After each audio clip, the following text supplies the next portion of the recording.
Hello viewers, how are you? I am your host and coach Indresh Gautam and you are watching the English Horizons. In today's video, I have selected a very celebrated poem for explanation by a very celebrated poet. The name of the poem is On His Blindness by John Milton. In this video, we shall attempt to explain the stanza number 1 only. So let's start without delay. This is the first stanza of the poem On His Blindness by John Milton. We shall read it. When I consider how my light is spent, a half my days in this dark world and wide, and that one talent which is death to hide, lodged with me useless, though my soul more bent to serve there with my Maker, and present my true account, lest he returning chide. So this is the first stanza. Let's see the meaning of difficult words. Consider, to think about, सोचना, किसी चीज के बारे में सोचना. Spent, exhausted, समाप्त हुआ. Ere, मतलब before, पहले. Talent, नैसर्गिक योग्यता होती है, a natural ability. Lost, मतलब stayed, पड़ा हुआ, रुका हुआ. Bent, determined, संकल्पित. Serve, to work for someone, सेवा करना, किसी के लिए कार्य करना. Lest, कहीं ऐसा ना हो कि. Chide, to rebuke, डांटना. अब इस स्टेंजा को हम हिंदी में समझने की कोशिश करते हैं. When I consider how my light is spent, कभी कहता है कि जब मैं ये सोचता हूं कि मेरी रोशनी आंखों की कैसे चली गई. ए हाफ माई डेज, जबकि अभी मेरे आधे दिन ही जीवन के गुजरे हैं. In this dark world and wide, और अब ये दुनिया, ये विशाल दुनिया मेरे लिए पूर्ण अंधकार में हो चुकी है. And that one talent which is death to hide, and that one talent, और वह एक योग्यता, एक प्राकृतिक योग्यता, which is death to hide, जिसको छुपाना अपने आप में एक मृत्यु जैसा होगा, एक मृत्यु ही होगी. लॉस्ड विद मी यूजलेस, मेरे अंदर अनप्रयुक्त पड़ी हुई है और पड़ी रहेगी. दो माई सोल मोर बेंट, हालांकि मेरी जो मेरी आत्मा है, जो मेरी अंतःकरण है, वह काफी संकल्पित है, बहुत संकल्पित है. किस काम के लिए? To serve therewith my maker, उसके द्वारा अपने रचयिता या निर्माता की सेवा करने के लिए. किसके द्वारा? उस टैलेंट के द्वारा, जो प्राकृतिक योग्यता उसके अंदर है, जो नैसर्गिक क्वालिटी उसके अंदर है, उसका प्रयोग करके वह ईश्वर की सेवा. यहां मेकर का एम कैपिटल है, मतलब वह ये गॉड के लिए है. तो वह अपना टैलेंट, उसके अंदर क्या टैलेंट था मिल्टन के अंदर? कंपोजिंग पोइट्री, वो पोइटिक टैलेंट उसके अंदर था. तो पोइटिक टैलेंट के द्वारा ईश्वर की सेवा करना चाहता था वो. तो ये इच्छा उसके अंदर ये बहुत ज्यादा बलवती थी. And present my true account lest he returning child, ताकि जब वह मृत्यु के बाद ईश्वर के सामने पहुंचे तो अपना सही लेखा जोखा प्रस्तुत कर सके. कहीं ऐसा ना हो कि उसको ईश्वर से डांट पड़े. डांट किस लिए पड़े? अपनी योग्यता का प्रयोग ना करने के कारण. यहां पर एक रेफरेंस है बाइबल की एक कहानी का, जिसमें सेंट मैथ्यू ने अपने शिष्यों को कुछ सोने के सिक्के दिए थे, जिन्हें उस समय टैलेंट कहा जाता था, ताकि उनका उपयोग करके कुछ करके दिखाते. तो उनके शिष्यों में से एक शिष्य ने उसका कुछ प्रयोग ही नहीं किया, इस डर से कहीं वो जो है टैलेंट वो भी खो ना जाए. तो जब सभी वापस लौटे तो उस शिष्य ने, जिसने कोई प्रयोग नहीं किया था, उसको डांट पड़ी. जबकि ऐसे शिष्य भी थे जिन्होंने उस टैलेंट का प्रयोग तो किया, परंतु उसको भी खो दिया, और किसी ने उस टैलेंट का प्रयोग करके और टैलेंट कमाए. तो जिन्होंने कुछ करने की कोशिश की, उनको सेंट मैथ्यू ने नहीं डांटा, पर जिसने कोशिश ही नहीं की उसको डांटा. तो इस रेफरेंस को यहां पर पोइट ने यूज किया है. और उसी तरह कहा है कि लेस्ट ही रिटर्निंग चाइल्ड, कहीं ऐसा ना हो कि वापस जाने पर, यानी वापस जाना मतलब मृत्यु के बाद। और ट्रू अकाउंट लेखा जोखा कब प्रस्तुत होता है ऑन द जजमेंट डे, जब कयामत का दिन होगा और ईश्वर सबके कर्मों का लेखा जोखा करेंगे। तब ऐसा ना हो कि उसे डांट पड़े। तो ये था इसका हिंदी में मतलब। So viewers, this is the explanation of the stanza number 1 of the poem On His Blindness by John Milton. Get closer. You can see it here. On His Blindness. When I consider ... returning child. I have begun it directly with context, leaving the reference because references are very simple.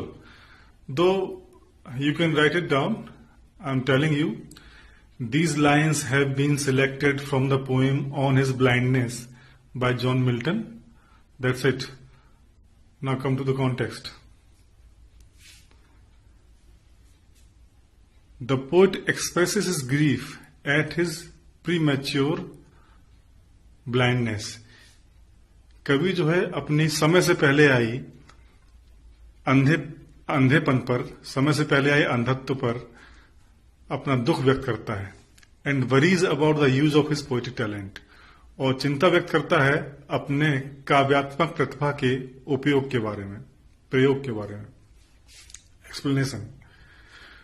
Milton lost his eyesight at the age of 44। Milton ने 44 साल की उम्र में अपनी आंखों की रोशनी खो दी थी।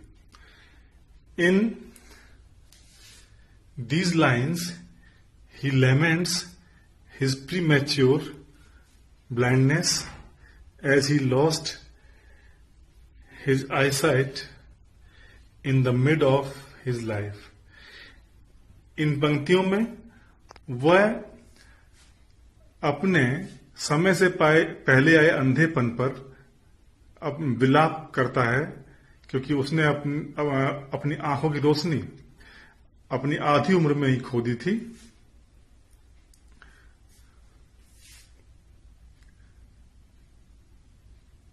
The whole wide world becomes dark to him. ये पूरा विशाल संसार उसके सामने अंधेरा हो जाता है, अंधकारपूर्ण हो जाता है। Rendering him all helpless for ever, उसे हमेशा के लिए, सदा सदा के लिए असहाय बनाते हुए। But the loss of eyesight is not the only concern.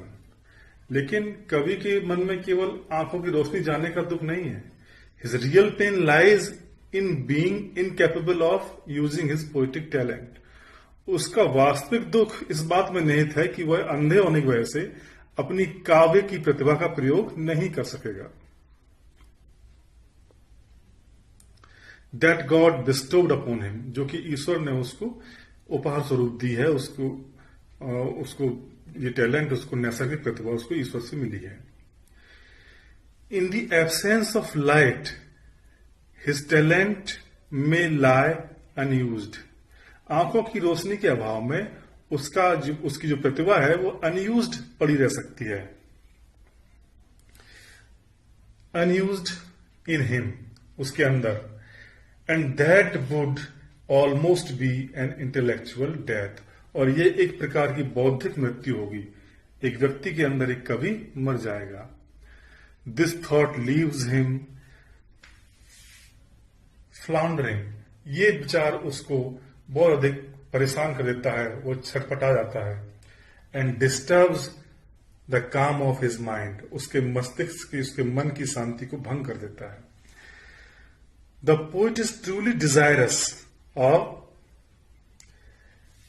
Rendering his active service to God, कवि वास्तव में अपनी ईश्वर की सक्रिय सेवा करना चाहता है।